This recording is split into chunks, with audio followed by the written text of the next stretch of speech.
Hey everybody, we are back with a fresh edition of Weather for Weather Geeks for the first time since last Thursday. I had Friday and Monday off, and then yesterday was so busy with the severe weather and flooding across the area that I did not get to the Weather Geeks video for the evening, but thankfully this evening is quieter. We're going to do some rain stats for you this evening because, of course, that is the big story over the last 24 to 36 hours. Would you believe that at the Youngstown Warren Airport, we're running still below average for rainfall during the month of May? Now, a lot of Trumbull County and right around the airport missed out on the heaviest amounts of rain over the last couple of days, so the amounts have not been anything all that crazy. Where we keep the official numbers, in Vienna at the airport, 3.14 for the month, 0.39 below the average. But look how few completely dry days there's been. Just 3 in a row there, 1 there, 1 there. You know, some of these days just had a trace. They were largely dry. But, you know, it's been an unsettled month. It's been an unsettled spring, even though at the airport amounts have been nothing crazy here in the month of May. Now, we've been on a long stretch, a long streak, if you will. I showed you this graphic probably a couple of weeks ago. Last July and August, the last 2 months that we had that were drier than average. We had back-to-back drier than average months last summer. But ever since then, we've been reeling off month after month of wetter than average conditions. And even though we're running a deficit at the airport for this May, I suspect with tomorrow's rain, we're probably going to finish a little bit above average in the rain department for the month of May. So the streak probably will continue. All right, I shared this graphic last evening. You know, parts of the Boardman and Poland and Canfield areas had pretty close to 4 inches worth of rain with yesterday's training thunderstorms. Well, how much water is 4 inches worth of rain? We can look at it this way. Over an acre of land, if you're sitting on an acre of land, 4 inches of rain on top of that land, that's 108,616 gallons of water. It's a whole lot of water. Now today, thankfully for the 224 corridor, it wasn't so bad today. We had downpours to the south and north, down in the southern reaches of our TV viewing area, Salineville over towards Wellsville. Some places had an inch or two, even 2+ in some spots, I think, from our early afternoon thunderstorms that rolled through. We also had some early afternoon thunderstorms up in parts of Mahoning County and far southern Trumbull County, thankfully mostly north of 224. But the heaviest amounts with that, closer to I-80 this time around, probably an inch to inch and a half as a good average from Austintown area on west.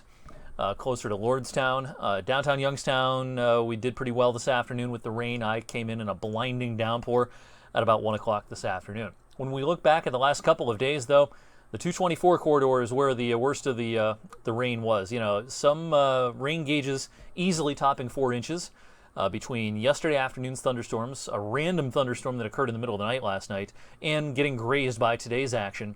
4+ inches is pretty common. Now, I just showed you at the airport, we've barely had 3 inches of rain this month.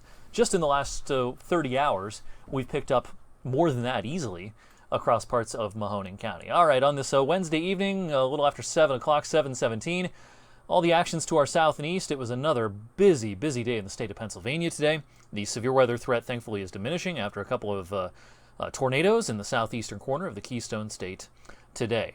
All of this stuff is going around the periphery of an upper-level ridge of high pressure that is baking the southeast. It's not July, it's late May, and these numbers are hot by late May standards. Several days in a row now of 90s in places such as Charlotte, Augusta, Atlanta, Charleston, Columbia, Raleigh-Durham as well. All right, as we go into the day tomorrow, this was today's excessive rainfall or flash flood outlook. 30 on south into southeast Ohio, into West Virginia, and across parts of Pennsylvania. That was today's outlook.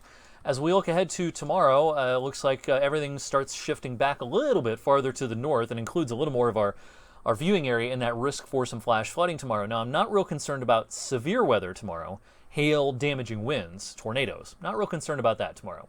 But there can be some downpours, I think. The atmosphere is abnormally juicy for late May. This is a midsummer-like air mass, so high moisture content in the atmosphere tomorrow, and with a front approaching from the west and this disturbance out here approaching, we're going to wring out some moisture, I think, tomorrow, and it's going to end up being a pretty unsettled day. Now, a lot of this moisture gets swept away by Friday. A much drier air mass is going to push in.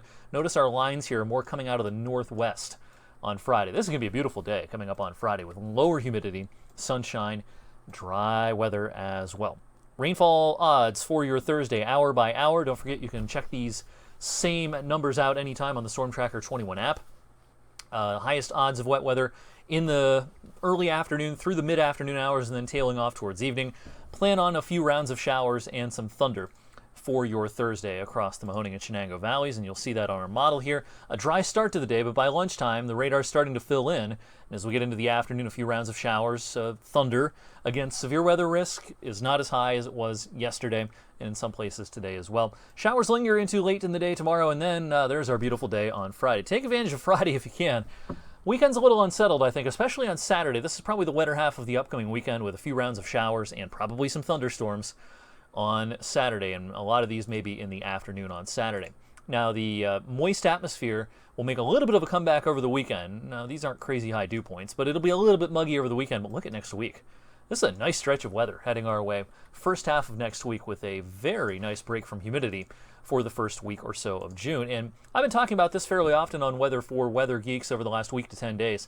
Not seeing a lot of high heat in early June. This is the 6 to 10 day temperature outlook, showing, odds favor near to maybe slightly below average temperatures when you take that period as a whole.